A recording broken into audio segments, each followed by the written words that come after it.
Abhaasit ovat voittaneet sodan, mutta hävinneet rauhan. Maailma kuuntelee Georgiaa eikä tiedä Abhaasian konfliktin taustoista mitään.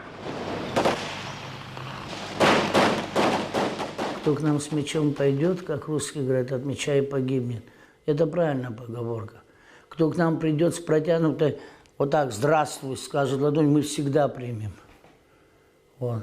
Но воевать с нами не стоит. Мы маленькие, но мы гордые. Esmeralda Arspa on Abhaasiassa legenda. Neuvostoarmeijassa kapteeniksi ylennyttä naista kutsutaan Eversti Arspaksi. Мам, что ты так кидаешь? Ашаркохан у вас светировался. Я не жалею, что я воевала.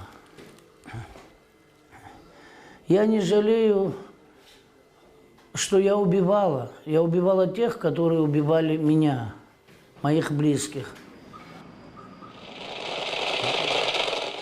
Sodan jälkeen Georgialla ei ole ollut Abhaasiassa valtaa. Vaikka Georgia aloitti sodan, se syyttää koko sodasta Venäjää. Venäjän rooli olikin ristiriitainen. Ельцин договаривался с нами, мол, помиритесь с грузинами. Сам в это время продавал Грузии оружие. Ельцин говорил грузинам, не нападайте на абхазцев. Сам в это время гуманитарно давал нам оружие. Но что-то у нас хреновенькое оружие он нам давал. Когда на град поставили, половина не взрывалась.